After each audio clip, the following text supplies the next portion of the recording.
السلام عليكم ورحمة الله وبركاته.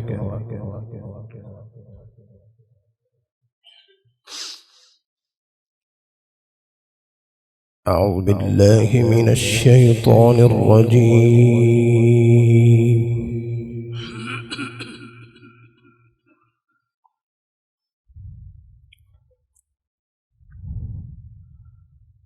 بسم الله الرحمن الرحيم.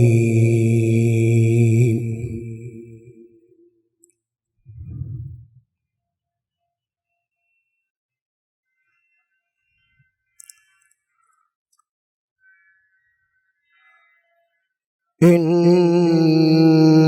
الذي فرض عليك القرآن لرادك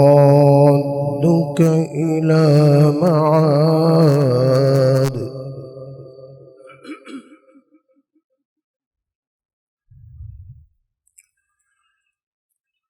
قل ربي أعلم من جاء بالهدى ومن هو في ضلال مبين.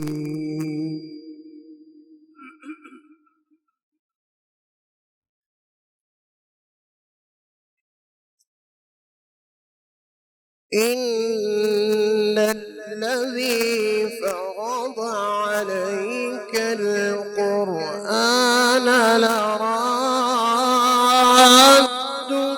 إلى معاد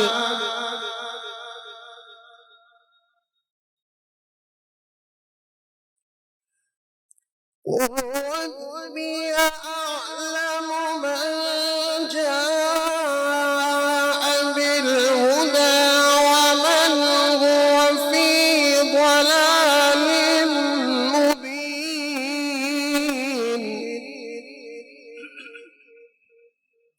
أحسنت إن شاء الله.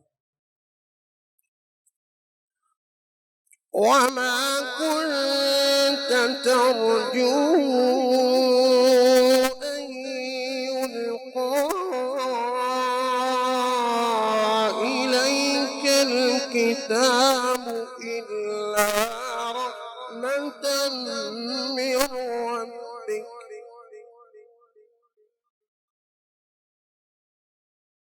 فلا تكونن ظهيرا للكافرين.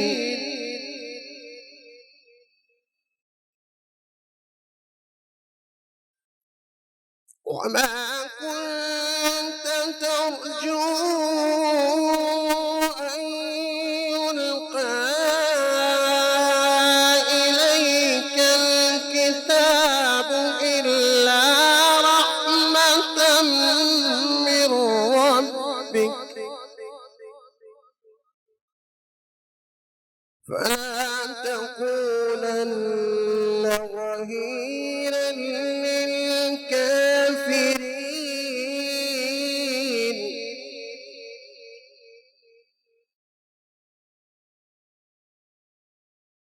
ولا يصدنك عن آيات الله بعد إذ أنزلت إليك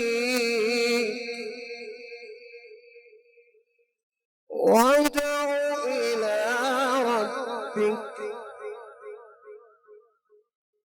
ولا تكونن من المشركين.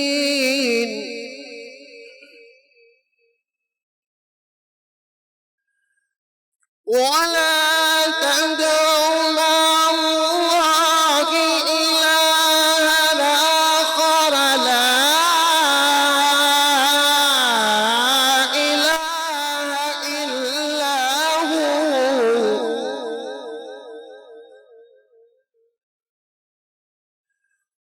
لا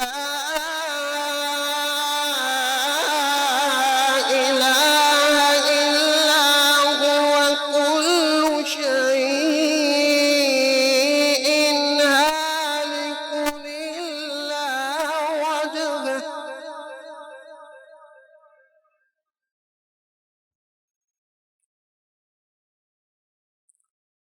ولا تدع مع الله إلها آخر لا إله إلا هو كل شيء هالك إلا وجهه له الحكم وإليه ترجعون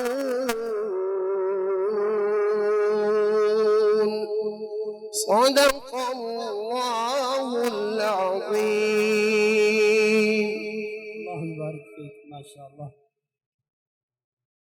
ماشاءاللہ بہت ہی خوبصورت انداز میں مستقبل صاحب تلاوت فرما رہے تھے اور کیا ہی بات ہے قرآن مجید کو پڑھنے کا انداز یہی ہے کہ پڑھنے والے پر بھی اللہ کے کلام کے اثرات نظر آئیں اور سننے والوں پر بھی تو کیا ہی ماشاءاللہ بہت ہی اچھا ماحول بن رہا تھا پڑھنے والے بھی سننے والے بھی اللہ کریم سب کی قرآن کے ساتھ محبت کو قبول فرمائے